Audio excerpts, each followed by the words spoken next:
Welcome back to the American Dream Podcast. I am your host, Elias Torres, and on this show, I talk with underrepresented leaders about their pursuit of the American dream and how we can help more people achieve their own.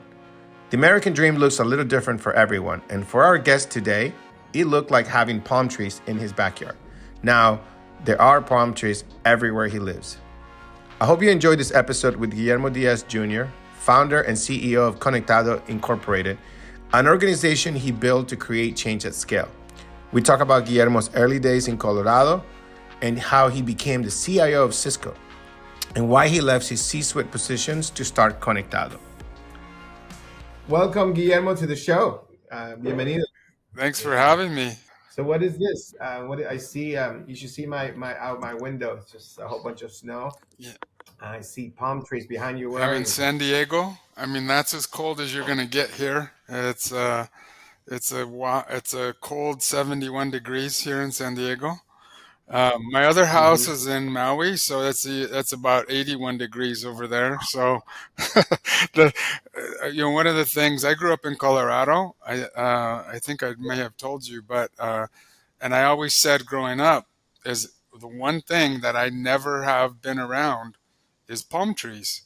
So wherever I live, when I grow up, I'm gonna have a palm tree in my house. So that's that's the one thing that you'll always see, and wherever in any of my houses since I've been an adult, I've always had a palm tree, or I planted a palm tree in my house. I love that. I love that. I like that a lot. That's pretty cool. It's. I was gonna call you a wimp for just being in the warm weather all the time, but there's something special about palm trees. I was just in Costa Rica last year in March, not just, hmm but it's so nice to go out from the front yard, in the backyard of the house to the beach, and like a whole bunch of palm trees. Yeah. It's such a special feeling. Those are not tiny palm No, trees. this is Those these are are those, these those are are legit palm trees, and these are yeah. yeah. Uh, This I like. I appreciate that. This show is called The American Dream, and I say that the American dream hmm is not one dream, but it's multiple dreams. I don't know. I like to dream Yeah. incrementally. You know, when I first came, I was like, I just need a little house. I need somewhere to live, Yeah. right? And and then I think that there's this level 8 or level 11 is big ass palm tree in my all my house. And it's interesting you say it that way, because that was a dream. I mean, even though as I mean, I don't know if it's silly as it sounds. When I grew up in the east side of Pueblo, Colorado, and mostly Hispanic town. Is how more than half of the town is Hispanic, mostly from Mexican origin. And people ask me all the time, "Hey, you must ski." I'm like, "We didn't have skiing in southern Pueblo, Colorado." One, two, not a lot of money growing up, but I always said is like, wherever I grow up, wherever I live, I'm gonna have a palm tree in my house. I have to have it, because I remember when I went to the Navy, right out of high school. And my first year in my first base leaving Colorado, I never really went to a lot of places, but was San Diego, California. And the coming out of boot camp, you kind of have um, your freedom, your liberty, for for a week at least. And it was Christmas time. It was around the Christmas time, and I saw these palm trees with lights, and I was like, I'd never seen that before.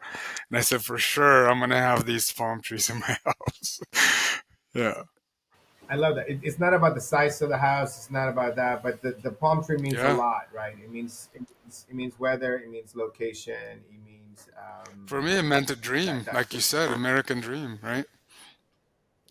no, that's perfect. Tell us a little bit more about like growing up. I like that. You cannot get more Latino than that. Yeah, You're like, I'm Latino in Colorado and I don't ski. It's like it's just never a thing. It's kind of like sometimes people in the islands are like, you go to the beach all the time? No, we don't go to the yeah, beach. yeah, I lived in Florida. No, I didn't want to go to the beach. I just yeah, worked. It's like People are like, you have hobbies? No, I work. It's like a second job, school job. Either school at night Yeah. or school during the day. Yeah.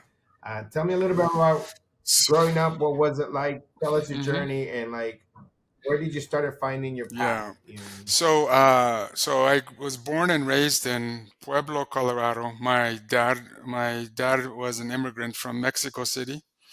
My mom was born she was born in southern Colorado, but she was born in the Mexican camps. They had Mexican camps there of the people that worked in the railroads, especially at that time. My abuelito worked in the railroads, so they had Mexican camps. So she was born in there, um, and then ultimately they met in Pueblo, Colorado, and that's where I was born. But my dad died when I was a year and a half. I was not even a year and a half, and my brother was about 4 months old, I think. And so my mom raised us.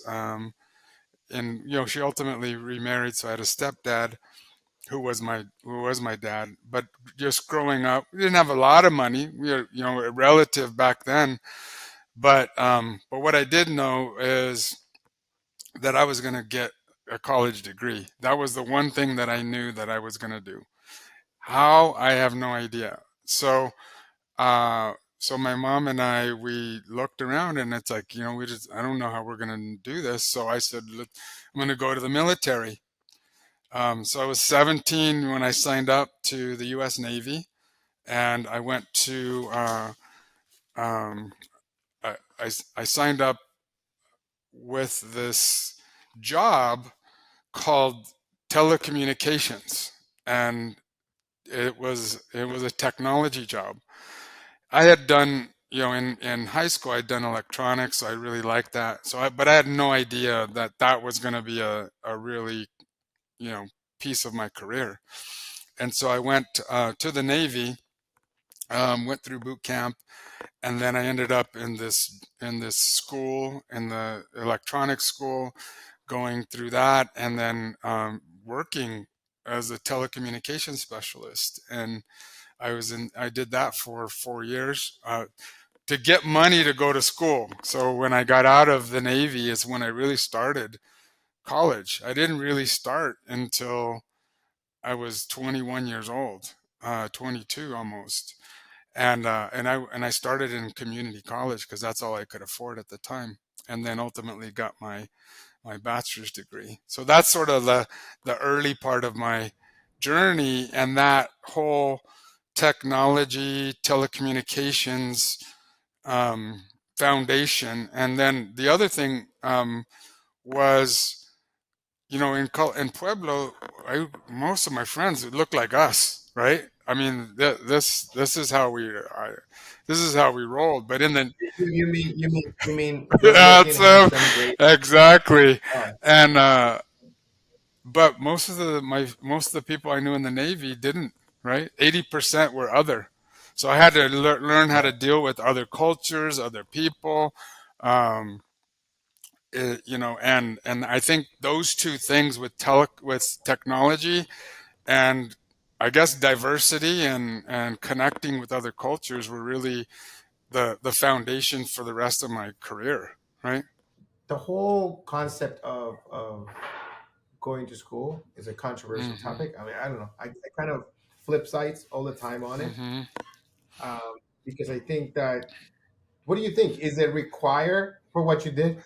When I got out of the Navy, um, I would say at that point in time, it was for a technology job, especially.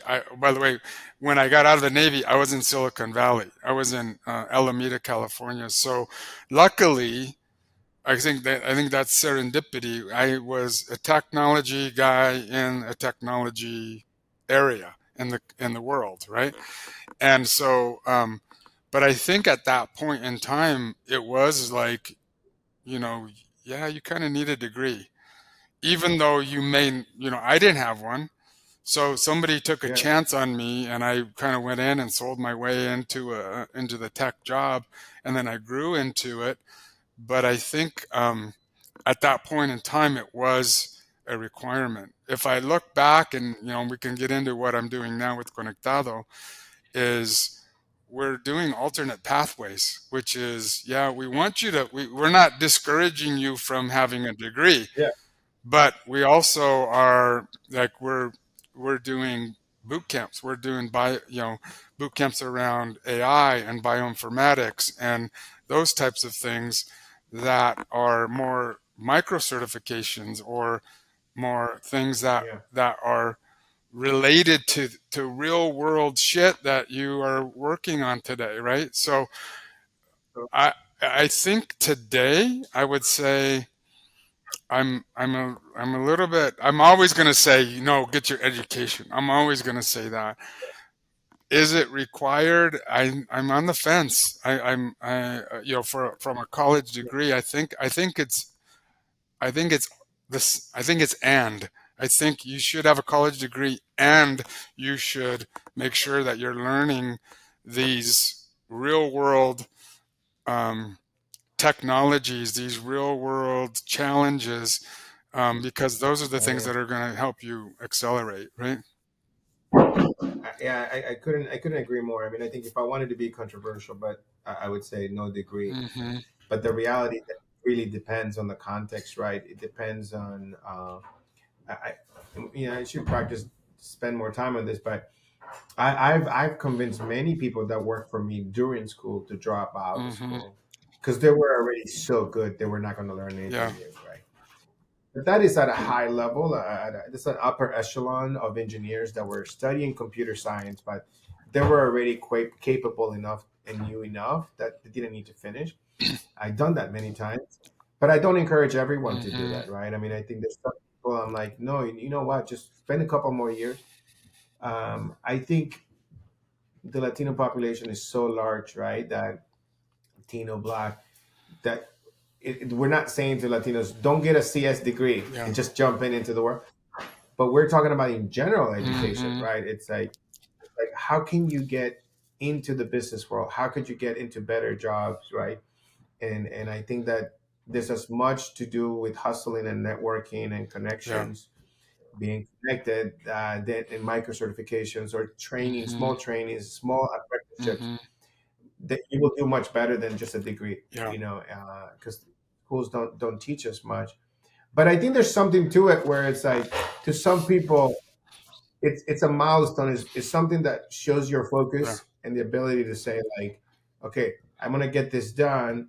The problem is that it's a tough hurdle to get people across, and they end up in debt. Mm-hmm. That might not be the best Yeah. test of their perseverance or their Yeah. persistence, right? Yeah. I mean, you know, when I had enough money, because of the military and the scholarships I got there, to go to school, but I also looked and said, hey, I'm going to take the same classes if I went to that 4-year university, and it's going to cost me a lot of money. And I ended up going to a community college. It was like I don't know what it is today, but back then it was $3.50 a unit, right? So I'm like, Yeah, I'm gonna, at least for the first year and a half to 2 years, I'm gonna go and do that so I can get, those credits under my belt, and then I could move to a a better school, or a 4-year university or whatever. But that's one of the things I would say too, is like, hey, don't discard the community college route. I mean, that's the way I went. I yeah, ended up being the yeah. CIO at Cisco, and so if I can do it, why not you? Right? Exactly. That's the thing. I just saw something about the GM of the Dallas Cowboys, or the Detroit Lions or Mm-hmm. something. And he hustled into a little job into some of the rooms, video rooms or something or whatever. Yeah, he was just being an assistant to the assistant to the Yeah. assistant to the assistant. You know, exactly. And so, no, I agree. I'm doing something coaching at USF on something about college advisors, and saying that it's a big unlock to take as many classes as you can at community Mm-hmm. college, cheaper cost, transfer, and then just take the right classes you need to get the 4-year Yeah. degree. uh, that could be really helpful to a lot of people, Yeah. right? Uh, and that kind of stuff. It's a You, good hat. So wait, you know what what? is this? One Okay, thing on that though, I think one of the things that I found too is that um, so we're working with some students at Berkeley now, and the students that are the transfer students have more like fire, have more like it's really interesting because they didn't like go right out of high school and go into Berkeley. They had to work their asses off and get to there, and it's there's something about that that is just like, hey, I had to work here. Now I'm going to do everything I can to stay here, but I've but there's lessons that I've learned along the way too, right? yeah, Right. I mean, it's I Yeah. know it's just the only way to appreciate what you Mm-hmm. have. If you have to, Right. if you have a tough time getting it, if you're denied of it, and that's the anti-entitlement, that the Latinos, uh, we get the privilege of of, Yeah. of of not having entitlement because Yeah. it's just the only path that Yeah. we have, right? That's right. And so, yeah, no, that's something. That's a big unlock for us to turn it into an advantage instead of a Yeah. disadvantage, right? Yeah. And knowing means a lot more to us. Well, besides palm trees and houses and Maui and San Diego, tell me about this CIO of Cisco Mm-hmm. story. What's going on? I like that. Like to see a brother go Yeah. all the way up. Well, I ended up, like I said, when I got out of the Navy, I ended up in Silicon Valley. So I got a job at a company called Elza, which is a pharmaceutical, was a pharmaceutical company, and it ultimately got acquired by Johnson and Johnson. But I was the telecom manager. I mean, it was like three people, right? But I was able to really, connect and understand the valley, and I was like the only Latino that I knew in technology.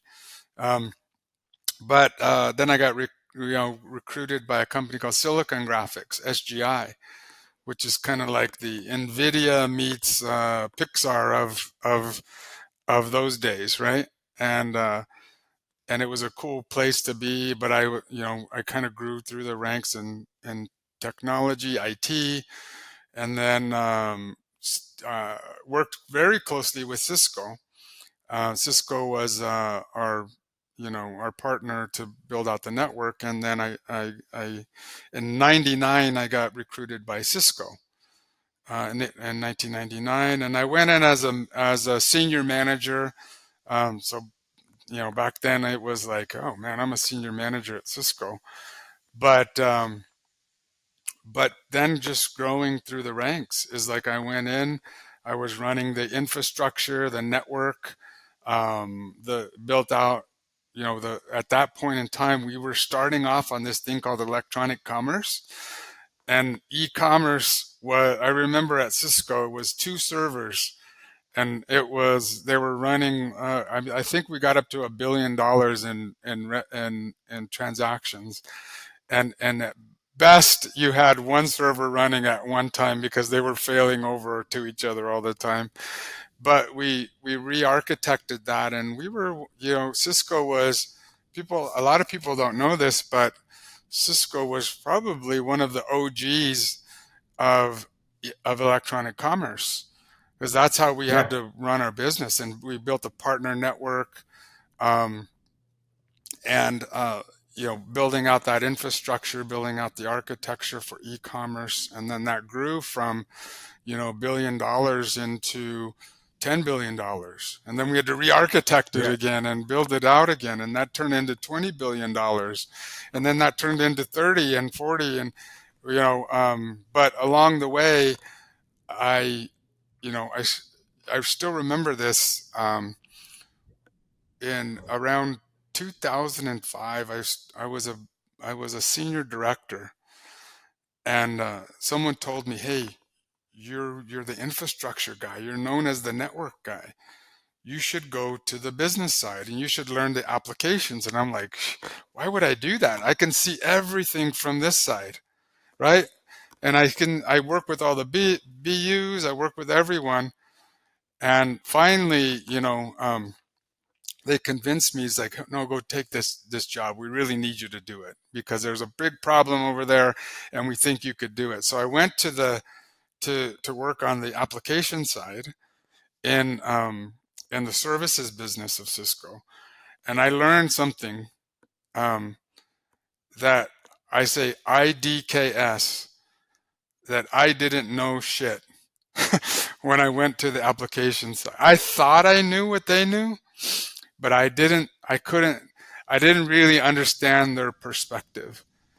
And so Yeah. I went to that side, started learning, the application side, and then that turned into more and more responsibility. So I took over the sales groups and then the manufacturing groups.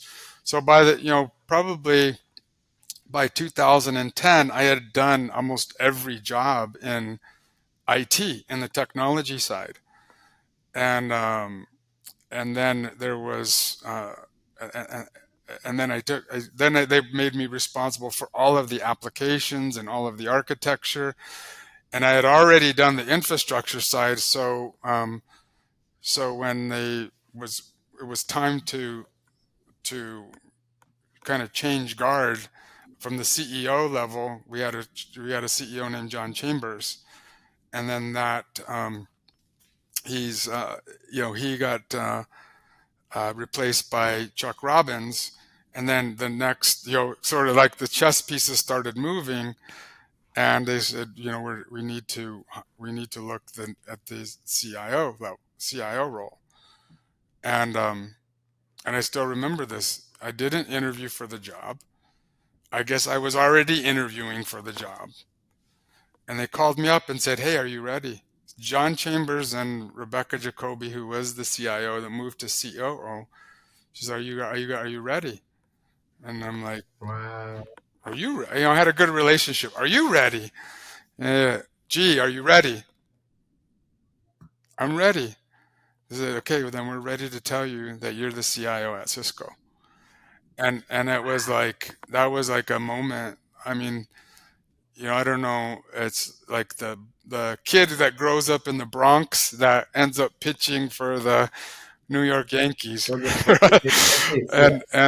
And so that kid that was the tech guy that grew up in the Navy and learned about tech and ended up as an early Latino in Silicon Valley, and now you're the CIO of probably, in my opinion, of course, is one of the best companies, especially in the Silicon Valley, right?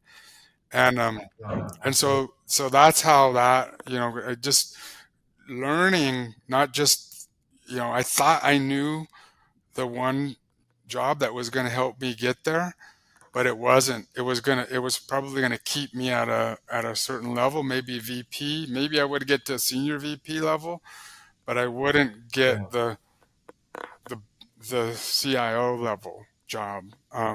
So moving and taking that mentorship and that sponsorship from someone that believed in me, and I went and did that, and it was a risk, but it was also the right thing to do for the long term, right?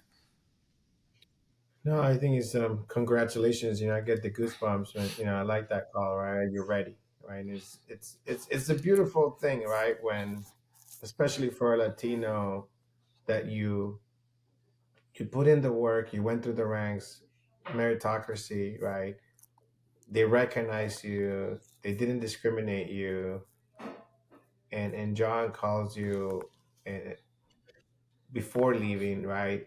And Chuck, so I met Chuck. We connected in Cabos, you and I, at the Worldwide Hmm. Technologies Conference, and that's amazing. Yeah. That's amazing. I mean, it's like that's another American dream, to have done that. It's funny because in 1999, I just joined Mm, IBM, and I was working for John Patrick, who's the guy who named the ThinkPad. okay.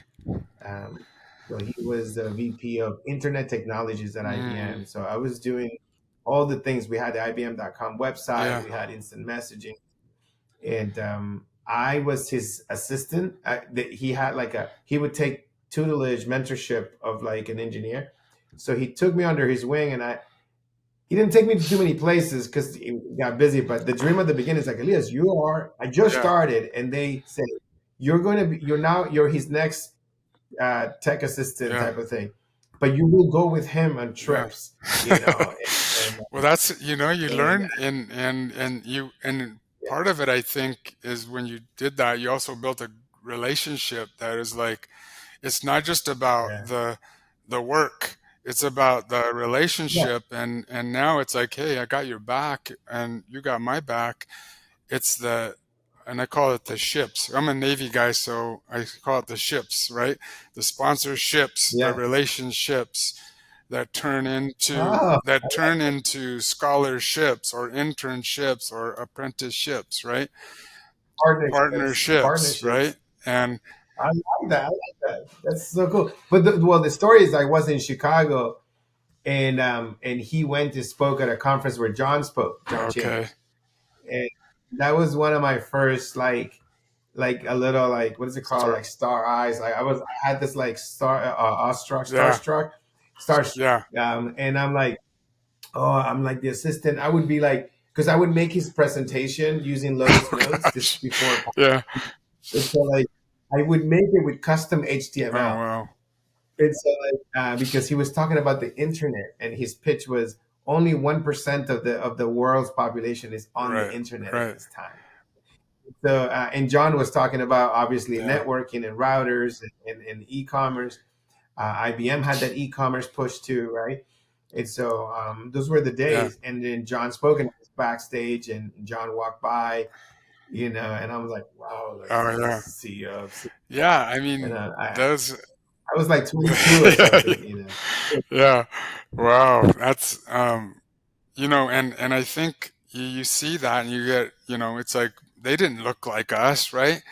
But the cool thing is, and people ask me this all the time, it's like, hey, luckily, maybe it was personality, maybe it was the drive that they saw in us, that it's like, hey, I'm willing to put this guy under my wing because I know he's going to perform.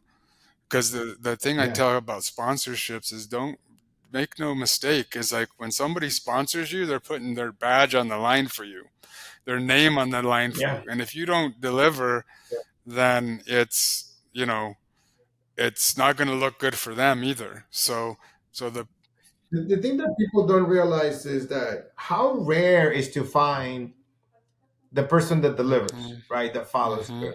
It's in the world, yeah, regardless of right, race, right? Regardless of any. It's like you go and you're like finding the people that are solid is the dream that people like us are looking for, the executives, the leaders, right? And so like when you find that person, you build this trust that now you can make yeah, mistakes, but now you it's just keep yeah, delivering, and you're gonna get more shots, and so like more opportunities, and people don't realize, and I do it all the time. I mean, like especially in hiring, I go after people, and then they're like they say yes, and then they're like, well, they don't show up, or they're like they want more money, or they want this, and they just make it complicated. hmm, Versus the person who says yeah, yes, you're like I need Guillermo right now. Are you yeah, ready?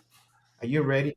If you had started saying, well, my kids, well, they're still doing high school and I want to spend time with them, and like, but hold on, like, I don't know. I'm like, I need to make a yeah, payment for this house in San Diego. I want to live hmm, there, or like, well, we need to go to, I wanted to take this yeah, degree.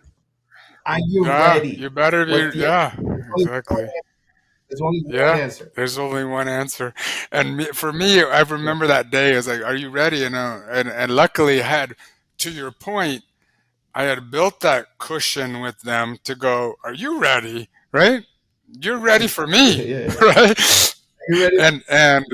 And this is, I mean, yeah, I mean, I don't have to tell you, but like I was telling this to one of, and again, in my opinion, probably one of the best CEOs that ever lived, and Yes. and he's just like, gee, are you ready? And I'm like, I'm ready.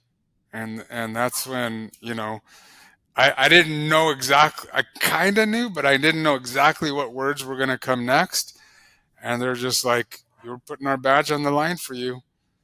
My team grew overnight from, I had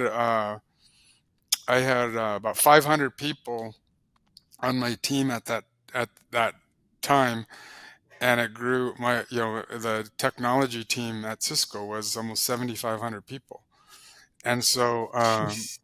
the overnight it was, and I went back, and it was something that my abuelita always told me was like, someone's going to change the world, why not you? And I went back to my room that night, and I was just like, holy shit, how am I going to do this? I didn't tell them that, but I was thinking to myself. And then I called up my assistant, my admin at the time, Tracy, and I said, what the hell am I going to do? And she says, dude, what do you always tell people? This is words that are coming out of your mouth. You always tell them someone is going to do it. Someone's going to do that job. Someone's going to get that degree. Yeah, Why not you? yeah, Right? Why not you? yeah. And I was like, gosh, you flipped it around on me, Right. Just Yeah, smart. Just yeah. smart. I love that. I really love it because I think that uh, people are scared, Hmm. right? Or people are insecure, right? And the truth is that when you see it, you see non-Latinos get the job, and like some of these jobs, there's already a system in Yeah. place, right? It already works, it already functions. It's like it's kind of hard to screw it up, Hmm. right? It's possible, but it's kind of hard to screw it up. But somebody else will do it, and regardless, it's not going to be that great Yeah. either. You know what I mean? So, but we're insecure about it. Like somebody else is going to do it. If you don't do that, somebody sits there Yeah. quickly, and easily does 3 or 4 years as Yeah. CIO, and even if they're not like great or anything Yeah. like that, right? So why not Yeah. you? It's like, and then, but you have the drive to you have the vulnerability, you have the humility, you have the hunger, the chip, Hmm. and all those things will make you so much Yeah. better. But there's a moment, but you can't just spring into that CIO job. It took you 20 years, right? Yeah. You can't just And and um, and you and would not. moving into things that I probably didn't see myself, but someone saw in me, and it's like, okay, I'm gonna go do that. And then when I saw the bridge from the other side, then I go, okay, now I'm gonna go make sure that I do that one and that one and that one, because if I stay in the same place, it's not going to help me in the long term. Yeah, So every year and a half, 2 years, I would get new or move to a new responsibility, and that gave me a much bigger kind of purview, right? yeah. Yeah. I love this story. That's amazing. I didn't know that. I didn't Mm, know the story. I run into you a couple of yeah. times, and we connected through OpenAI. Tell me, what are you doing now? You no longer CIO? I'm not CIO, so I left Cisco after almost 21 years. And so the one thing that I didn't mention along my Cisco journey, I also launched the back early 2001, I think. We launched the ERG, Employee Resource Group, the Latino one, and I launched a veteran, or I helped launch a veterans one. But the Latino one was called Conexión, and Conexión was, taking the whole notion of networking and connection. Cisco was a connector, but we wanted to make sure that the Latinos had a voice inside of Cisco and then outside of Cisco. Um, so I launched that. So I was doing that. I was also leading a lot of the diversity efforts there. So I saw a lot of the need, especially in Silicon Valley, that was, even to this day, Silicon Valley's, 28% of Silicon Valley are Latino, 42% of Silicon Valley students, K through 12, are Latino, but there's only 4% representation in technology. in Silicon, in the heart of tech, where it's, a good majority of the students are and the population are Latino. And in California, it gets even worse because there's 56% K through 12 students are Latino. So I saw that need, and I was like, um, I'm at a point in my life where I have done, more like you. I mean, you're the ejemplo for me. Is like I've done more than I ever even imagined. I have more palm trees than I ever imagined I would have. So it was important for me to how we go back and reach down and pull the next ones up. And if I look at the numbers, like you mentioned, the numbers are huge. We're the fastest growing. We're the second largest demographic, and I do a lot of data around this. I was also the chair of an organization called High Tech, which is Hispanic Technology Executive Council, and I just left that post this January, or yeah, and so I saw all the, how you look at technology, how you look at diversity, and how you look at community. But I saw a need that from the classroom to career to growth in the career to the boardroom, there was a disconnect, especially within the Latino demographic. And so I said, how do we use technology to help accelerate those that are, and I try not to use underrepresented because I want to increase representation. I want to look at the world from the glass is half full.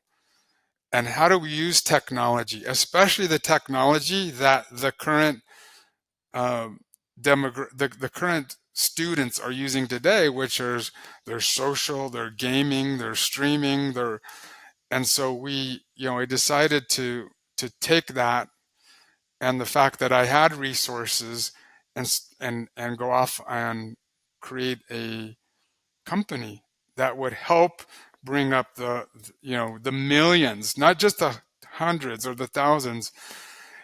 There's 600 Hispanic serving institutions in the U.S. And in those 600, there's 5 million students in there. 5 million students. And I'm like, how do we touch the millions, not just the hundreds?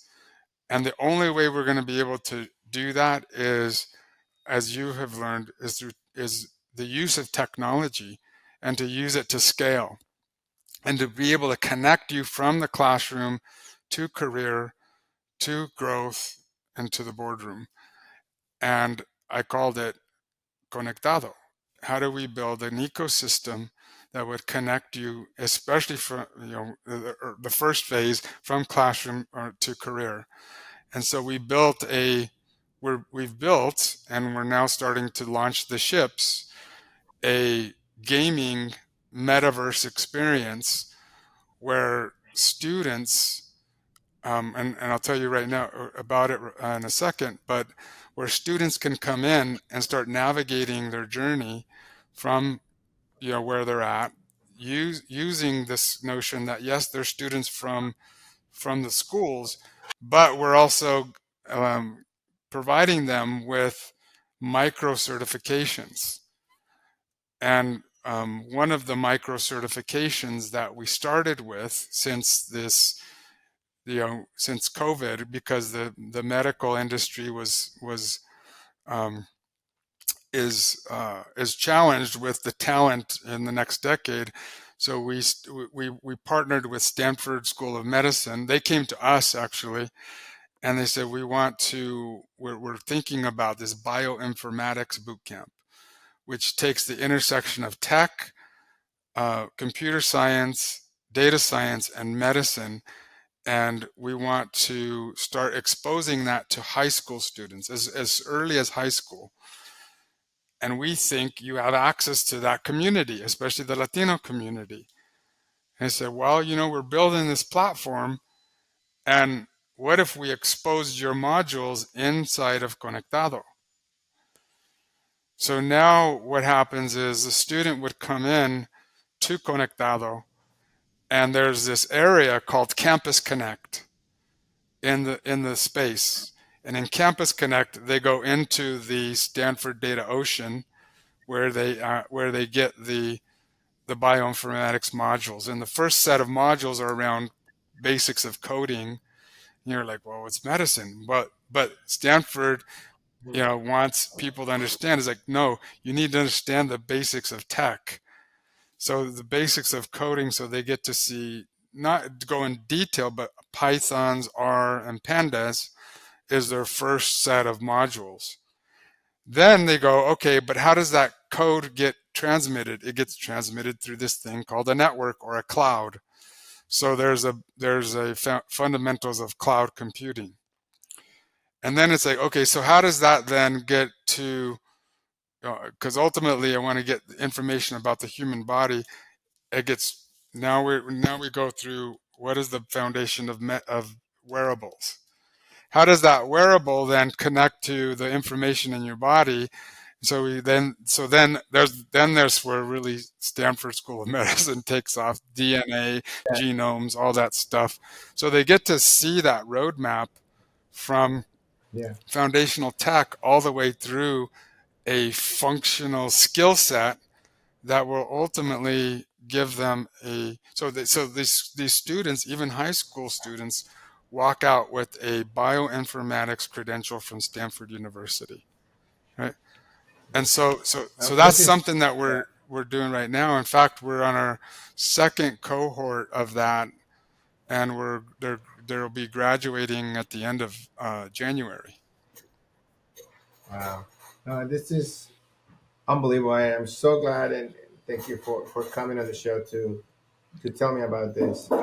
It's so inspiring because I'm in my own journey, and I'm trying to help schools and Latinos, but I tend to be as ambitious as I can be, and I know I can. I also like to start small, Yeah. as an entrepreneur, right?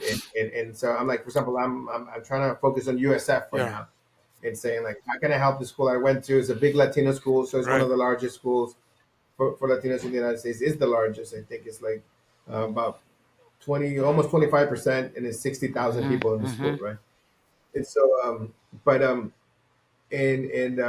but I love your ambition to be like millions, and it's like, how do we unlock them? They're in the school. I know that at the beginning we were talking shit and saying we don't need school, but the point is that we have all these kids in the school system, right? And we need to. I love that cohort too. I know we need to love and to support uh, all of the stages of life, right? For the Latino community, Black community, underrepresented, whatever, right? And it's like, but the college one is like, it's 5 million people, right? Whatever it is, it's like we need to help them, because if not, we lose them to bad jobs, and so being able to do what you're doing, it's inspiring, and I like your ambition. It's not hundreds, it's not one, it's not thousands, it's millions, and how to get to it. I like how you have an aggressive view of the totality of the numbers and the population in the United States, the organizations, and what should be our approach, right? And how do we do that? And I love the market certification. I love the boot camps, because I'm like a big connected. I'm connected with Carla Broadley from Northeastern, and she's working with the Melinda French Gates Foundation on inclusive computing, right? Which is the ability to connect different majors, right? And the intersection of those things, because it becomes less overwhelming, right? Less scary, especially to someone like Latino, like, oh, you're gonna be a computer science nerd, like engineer and hard classes, hard math, but you combine that with bioinformatics, with social service, with medicine, with biology, with all the things, and then you start creating a much powerful combination that is less intense, and it's not needed. We don't need everybody to be computer science. We could, but not so. Not unnecessary yet.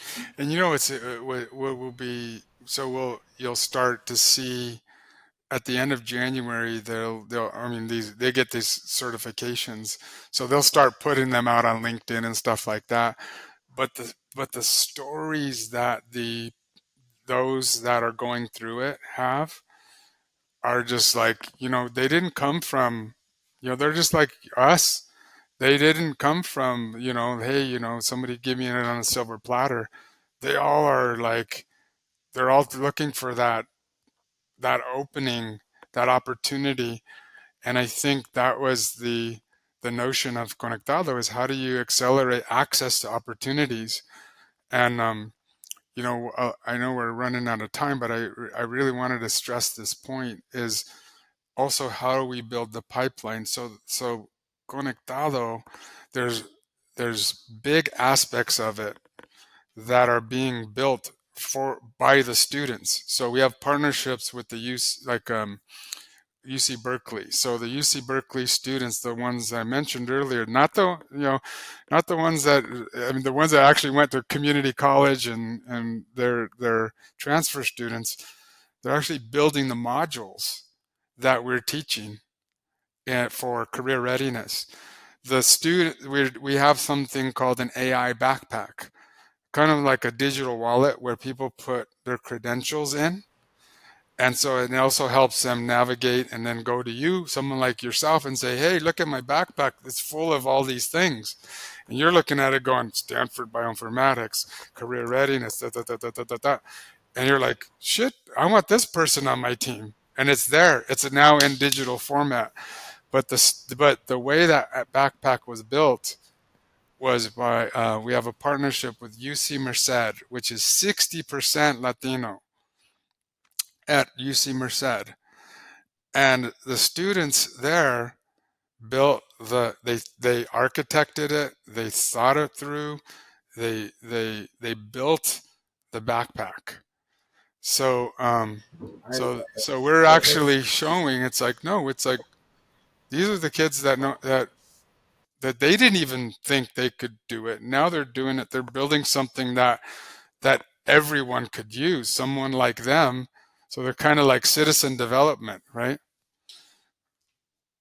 No, I love that, and I was that kid, right? I was there's a program called Inroads in Tampa, and I was an Inroads student, and they trained me on Saturdays while I had this job to prep me to fit in better in the job, right? And they were like kind of like uncles, like parents, like I don't know, they were like so, and I had that fire, like I need to win this job.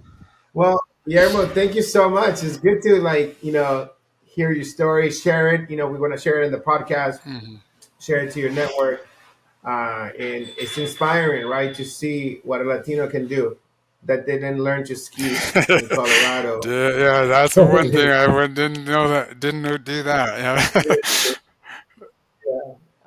And you know what? It was wiser. I was trying to learn skiing in the past few years, and I just busted my ACL in Deer Valley. Yeah. It's a you do it. Focus on what you're doing. Connect the students.